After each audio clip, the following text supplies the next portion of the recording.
जय सिया राम दोस्तों। तो आज हम बात करने वाले हैं एक बिल्कुल अलग टॉपिक के बारे में। आप सभी लोगों ने शिवलिंग की पूजा तो की होगी, लेकिन क्या कोई ये जानता है कि शिवलिंग की उत्पत्ति कैसे हुई थी, ये कहाँ से आया था, क्यों इसे शिवलिंग रूप में ही पूजा जाता है और ये कितने प्रकार से बन सकता है, और शिवलिंग और ज्योतिर्लिंग के बीच में अंतर क्या होता है। क्योंकि बहुत सारे लोग ऐसे भी होंगे जो शिवलिंग और ज्योतिर्लिंग को एक ही में समझते होंगे, लेकिन ऐसा नहीं है। ये दोनों में बहुत ज़्यादा अंतर है और दोनों के जो है अपने अपने महत्व हैं। तो चलिए ज़्यादा देर नहीं करते हैं, कर लेते हैं टॉपिक को स्टार्ट। तो दोस्तों, पौराणिक मान्यताओं के अनुसार इस ब्रह्मांड की सृष्टि बनने से पहले पृथ्वी एक अंतहीन शक्ति थी।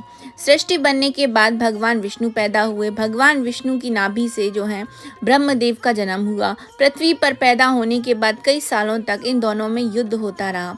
दोनों आपस में एक दूसरे को ज़्यादा शक्तिशाली मानते रहे। तभी आकाश में एक चमकता हुआ पत्थर दिखा और आकाशवाणी हुई कि जो इस पत्थर के अंत को ढूंढ लेगा उसे ही ज़्यादा शक्तिशाली जो है माना जाएगा। वह पत्थर शिवलिंग था। भगवान शिव को भक्त शिव शंकर, त्रिलोकेश, कपाली, नटराज समेत कई नामों से पुकारते हैं। भगवान शिव की महिमा अपरंपार है। हिंदू धर्म में भगवान शिव की मूर्ति व शिवलिंग दोनों की पूजा का विधान है। कहते हैं कि जो भी व्यक्ति या जो भी भक्त भगवान शिव की सच्ची श्रद्धा से पूजा अर्चना करता है, उसकी हर मनोकामना की पूर्ति होती है। धार्मिक शास्त्रों में शिवलिंग का बहुत ज़्यादा महत्व बताया गया है। शिवलिंग को इस ब्रह्मांड का प्रतीक माना जाता है। तो चलिए आज हम ये जानेंगे इससे रिलेटेड कुछ रोचक बातों के बारे में। शायद ही ऐसा कोई मंदिर होगा जहां आपने शिव जी की जो है मूर्ति रूप में पूजा देखी होगी। हर जगह इनकी शिवलिंग रूप में ही पूजा की जाती है। मान्यता है कि शिवलिंग की पूजा समस्त ब्रह्मांड की पूजा के बराबर मानी जाती है, क्योंकि शिव ही समस्त जगत के मूल हैं।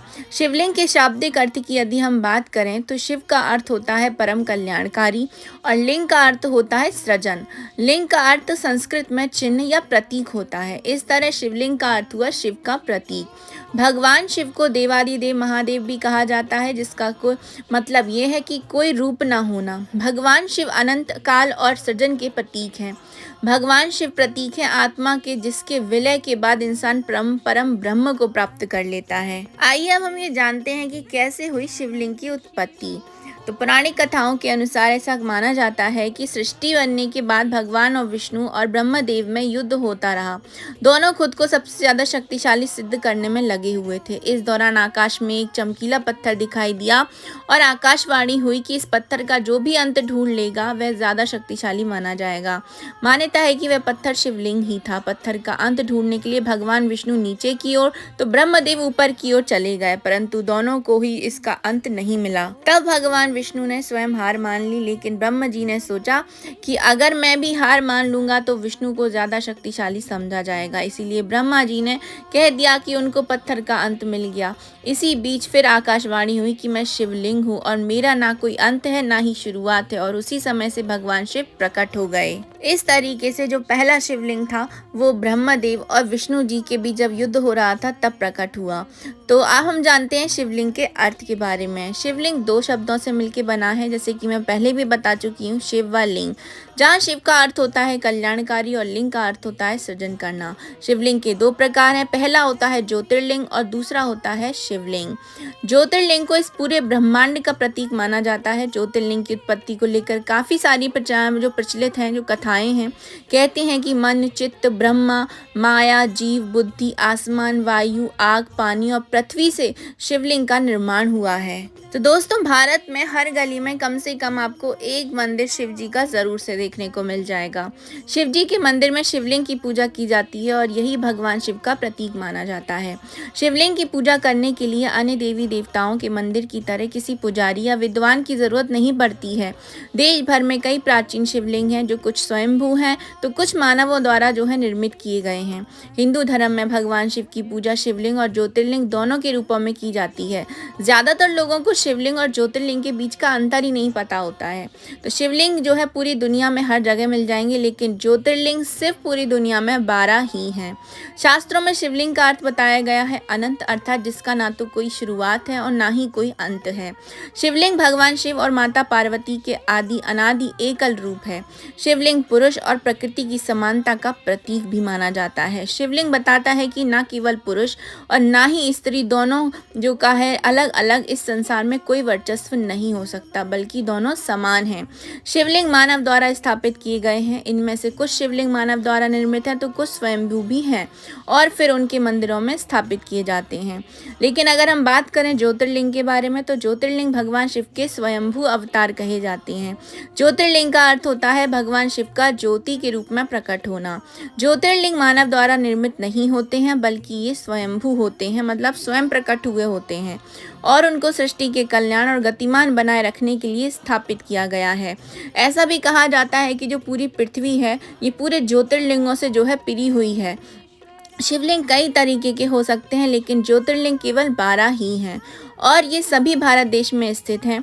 कहा जाता है कि जहाँ जहाँ ज्योतिर्लिंग हैं वहाँ भगवान शिव ने स्वयं दर्शन दिए हैं और वहाँ एक ज्योति के रूप में उत्पन्न हुए थे।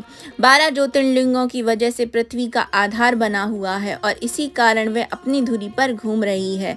साथ ही इसी की वजह से ही पृथ्वी पर जीवन यापन भी बना हुआ है। आइए अब जानते हैं उन 12 ज्योतिर्लिंगों के नाम के बारे में। पहला जो सबसे पुराना शिवलिंग है या ज्योतिर्लिंग है जिसे हम कहें तो वो है सोमेश्वर या सोमनाथ। यह प्रथम ज्योतिर्लिंग है जो कि गुजरात में है। इसे प्रभास तीर्थ के नाम से भी जाना जाता है। श्री शैलम मल्लिकार्जुन द्वितीय ज्योतिर्लिंग है। यह आंध्र प्रदेश में श्रीशैल नामक पर्वत पर स्थित है। इसे दक्षिण का कैलाश भी माना गया है। तीसरा नंबर आता है महाकालेश्वर ज्योतिर्लिंग का। महाकालेश्वर ज्योतिर्लिंग तृतीय ज्योतिर्लिंग है और यह मध्य प्रदेश के उज्जैन में स्थित है। इसे प्राचीन काल में अवंती नगरी के नाम से भी जाना जाता था। ओमकारेश्वर ज्योतिर्लिंग। ओमकारेश्वर चतुर्थ यानी कि चौथे नंबर का ज्योतिर्लिंग है। ओमकारेश्वर ज्योतिर्लिंग भी मध्य प्रदेश में ही है और यह नर्मदा नदी के तट पर स्थित है।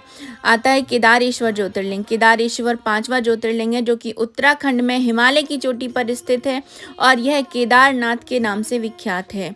भीमशंकर ज्योतिर्लिंग। भीमाशंकर जो है 6ठा ज्योतिर्लिंग है। भीमशंकर ज्योतिर्लिंग महाराष्ट्र में भीमा नदी के पास सह्याद्री पर्वत पर स्थित है। भीमा नदी इसी पर्वत से निकलती है। विश्वेश्वर ज्योतिर्लिंग। विश्वेश्वर ज्योतिर्लिंग काशी में विराजमान है और यह 7वां ज्योतिर्लिंग है। काशी विश्वनाथ के नाम से प्रसिद्ध है। त्रयंबकेश्वर ज्योतिर्लिंग। त्रयंबकेश्वर ज्योतिर्लिंग 8वां ज्योतिर्लिंग है और यह महाराष्ट्र के नासिक जिले में गोदावरी नदी के पास स्थित है। वैद्यनाथ महादेव। वैद्यनाथ महादेव को बैजनाथ भी कहा जाता है और यह 9वां ज्योतिर्लिंग है जो झारखंड के देवघर में स्थापित है। इस स्थान को चिता भूमि भी कहा गया है। नागेश्वर ज्योतिर्लिंग। भगवान शिव का यह 10वां ज्योतिर्लिंग बड़ौदा क्षेत्र में गोमती द्वारका के पास है। इस स्थान को दारुका वन भी कहा जाता है। इस ज्योतिर्लिंग को लेकर कई जगह विवाद है। कुछ लोग इसे दक्षिण हैदराबाद के ओड़ा ग्राम में स्थित मानते हैं। रामेश्वर ज्योतिर्लिंग। भगवान शिव का एकादश यानी कि 11वां ज्योतिर्लिंग तमिलनाडु में समुद्र के किनारे स्थित है। इस तीर्थ के सेतु बंद भी कहा जाता है। घृष्णेश्वर ज्योतिर्लिंग। भगवान शिव का 12वां ज्योतिर्लिंग को घृष्णेश्वर या घृष्णेश्वर के नाम से भी जाना जाता है। यह ज्योतिर्लिंग महाराष्ट्र के दौलताबाद में स्थित है। इन सभी ज्योतिर्लिंगों की उत्पत्ति, महत्व, पूजा के बारे में जो है मैं अलग से वीडियो जरूर से एक वीडियो लेकर के आऊंगी, तो आप मेरे चैनल पर बने रहिए। इन सभी ज्योतिर्लिंग यानी कि 12 ज्योतिर्लिंगों के बारे में ऐसी मान्यता है कि जो भी व्यक्ति अपने जीवन काल में 12 ज्योतिर्लिंगों के दर्शन प्राप्त कर लेता है उसको भगवान शिव का विशेष आशीर्वाद प्राप्त होता है। ज्योतिर्लिंग यानी कि व्यापक ब्रह्मात्म लिंग, जिसका अर्थ है व्यापक प्रकाश, जो शिवलिंग के 12 खंड हैं। शिव पुराण के मुताबिक ब्रह्म, माया, जीव, मन, बुद्धि, चित्त, अहंकार, आकाश, वायु, अग्नि, जल और पृथ्वी को ज्योतिर्लिंग कहा गया है।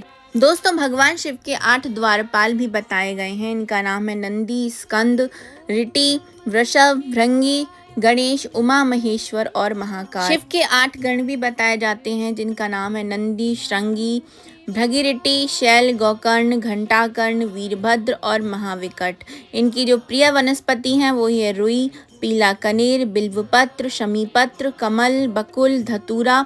सभी तरीके के सुगंधी फूलों के साथ नीलकमल विशेष प्रिय है। शिवलिंग पर क्या ना चढ़ाएं? तुलसी के फूल, दूब, मधुमालती, तुलसी, भृंगराज, जूही, लालज व कुसुम, लाल कनेर और केवड़ा कभी भी नहीं चढ़ाना चाहिए। भगवान शिव किसी संप्रदाय, देश या पृथ्वी नहीं बल्कि ब्रह्मांड के देवता हैं। भारतीय शास्त्रों में वर्णन मिलता है कि विभिन्न प्रकार की मनोकामनाओं के लिए अलग अलग प्रकार के शिवलिंग का रुद्राभिषेक करना चाहिए। भगवान राम ने समुद्र यात्रा पर जाने से पहले बालू मिट्टी के शिवलिंग का रुद्राभिषेक किया था। तो दोस्तों, इस बात से ये बात सिद्ध हो जाती है कि जो शिवलिंग होता है इसे आप अपने घर पर भी बना करके पूजा कर सकते हैं। आप इसे अपने घर में भी स्थापित कर सकते हैं, लेकिन ज्योतिर्लिंगों की पूजा घर में नहीं होती है। ये केवल 12 हैं और इनके अपने स्थान हैं। इनके स्थानों पे जा कर के आप इनके दर्शन कर सकते हैं, पूजा पाठ चाहें तो वो भी करवा सकते हैं, लेकिन शिवलिंग जो है आप अपने घर पर भी स्थापित कर सकते हैं। तो आइए जानते हैं किन किन चीज़ों से जो है या पत्थर के अलावा अलग कौन किन किन चीज़ों से शिवलिंग को बनाया जा सकता है। तो ऐसे रोगी जिन्हें अनुभवी विशेषज्ञों की दवाओं का भी लाभ नहीं मिल पा रहा हो, मिश्री से शिवलिंग बनाकर रुद्राभिषेक उनको करना चाहिए। मान्यता है कि ऐसा करने से औषधियों का लाभ प्राप्त होने लग जाता है। मिर्च, पीपल के चूर्ण में नमक मिलाकर बने शिवलिंग की पूजा से वशीकरण और अभिचार कर्म के लिए किया जाता है। भूमि एवं भवन प्राप्ति के लिए फूलों से बने हुए शिवलिंग का रुद्राभिषेक करना चाहिए। परिवार में यदि आप एकता, सुख, समृद्धि, संतान एवं मौसमी बीमारियों से बचाव के लिए आपको गेहूं, चावल और जौ तीनों का समान भाग आटा मिलाकर शिवलिंग बनाएं, इससे उनका रुद्राभिषेक करें। बगीचा अथवा फल वाटिका के स्वामी को अपने बगीचे के फल को वेदी पर शिवलिंग के स्थान पर रखकर उनका अभिषेक करना चाहिए। मान्यता है कि ऐसा करने से वाटिका में उत्तम फल की उपज होती है। यज्ञ की भस्म से बने शिवलिंग की पूजा से अभीष्ट सिद्धियां प्राप्त होती हैं। यदि बांस के अंकुर को शिवलिंग के समान काट कर पूजा करने से वंश की वृद्धि होती है। दही को कपड़े में बांधकर निचोड़ देने से के पश्चात उससे जो शिवलिंग बनता है उसका पूजन करने से समस्त सुख एवं धन की प्राप्ति होती है। गुड़ से बने शिवलिंग में अन्न चिपकाकर शिवलिंग बनाकर पूजा करने से कृषि उत्पादन में आपको वृद्धि मिलती है। आंवले से बने शिवलिंग का रुद्राभिषेक करने से मुक्ति की प्राप्ति होती है। कपूर से बने शिवलिंग का पूजन करने से आध्यात्मिक उन्नति प्रदत्त एवं मुक्ति प्रदत्त होता है। यदि दूर्वा को शिवलिंग के आकार में गूंथ कर उसकी पूजा की जाए तो ऐसा करने से अकाल मृत्यु का भय दूर हो जाता है। स्फटिक के शिवलिंग का पूजन करने से व्यक्ति की अभीष्ट कामनाओं की पूर्ति हो जाती है। मोती के बने शिवलिंग का पूजन स्त्री के सौभाग्य में वृद्धि करता है। स्वर्ण निर्मित शिवलिंग का पूजन करने से समस्त सुख समृद्धि की वृद्धि होती है। चांदी के बने शिवलिंग का पूजन करने से धन धान्य बढ़ता है अथवा चंद्रदेव की विशेष कृपा भी आपको प्राप्त हो जाती है। पीपल की लकड़ी से बना शिवलिंग दरिद्रता का निवारण करता है। लहसुनिया से बना शिवलिंग शत्रुओं का नाश कर विजय प्रदाता होता है। बिबर की मिट्टी से बने शिवलिंग का पूजन विषैले प्राणियों से रक्षा करता है। पारद शिवलिंग का अभिषेक जो है सर्वोत्कृष्ट माना गया है। घर में पारद शिवलिंग सौभाग्य, शांति, स्वास्थ्य एवं सुरक्षा के लिए अत्यधिक सौभाग्यशाली माना जाता है। तो सभी शिवलिंगों में अगर मैं सबसे श्रेष्ठ बोलूं तो वो है पारद शिवलिंग। इसे आपको अपने घर में ज़रूर से स्थान देना चाहिए। ये अगर आप चाहते हैं कि भौतिक सुख संपदा आपको मिले तो आपको पारद शिवलिंग की ज़रूर से पूजा करना चाहिए। दुकान, ऑफिस व फैक्ट्री में व्यापारी को बढ़ाने के लिए पारद शिवलिंग का जो पूजन एक अचूक उपाय है। शिवलिंग के दर्शन मात्र से ही वो व्यक्ति सौभाग्यशाली हो जाता है। इसके लिए किसी प्राण प्रतिष्ठा की आवश्यकता ही नहीं होती है। आप इसको ऐसे ही रख करके सिंपली पूजा भी कर सकते हो। ना आपको किसी पंडित की ज़रूरत है, ना आपको कोई मंत्रोच्चारण की ज़रूरत है, ना ही आपको इनको कुछ सिद्ध करना होता है। सिंपली आप इनको अपने घर में स्थापित कीजिए और इनका प्रतिदिन अभिषेक कीजिए। उससे आपको जो है अनंत कोटि गुना लाभ जो है प्राप्त होते हैं। शिवलिंग जो है इनके अलावा काली मिट्टी से भी बनाए जाते हैं, लाल मिट्टी से भी बनते हैं, सफ़ेद मिट्टी से भी बनते हैं। काफ़ी तरीके के शिवलिंग का जो है निर्माण किया जाता है। सावन के महीने में तो जगह जगह जो है सावन के महीने में शिवलिंगों का निर्माण होता है। कोई लोग 1008 शिवलिंग बनाते हैं, कई लोग तो बहुत जगह इनका जो है पूजन भी किया जाता है। लेकिन ज्योतिर्लिंग जो की अगर हम बात करें तो ज्योतिर्लिंग सिर्फ 12 ही हैं और आप इनके स्थान पर जाकर ही इनको जो है इनके दर्शन कर लेते हैं। उनका अपना अलग महत्व होता है। वहाँ ऐसा कहा जाता है भगवान शिव स्वयं ही विराजमान होते हैं। तो 12 ज्योतिर्लिंगों के बारे में वीडियो मैं ज़रूर से लेकर के आऊँगी अपने चैनल पर, तो आप सब लोग बने रहिए मेरे चैनल पर। तो ये थी मेरी छोटी सी इन्फॉर्मेशन आप सबको आपको कैसी लगी है कमेंट बॉक्स में ज़रूर से बताइएगा। तो हम मिलेंगे नेक्स्ट वीडियो में किसी नई इन्फॉर्मेशन के साथ में। अभी मैं आप सभी से ले रही हूँ विदा। जय जय सिया राम।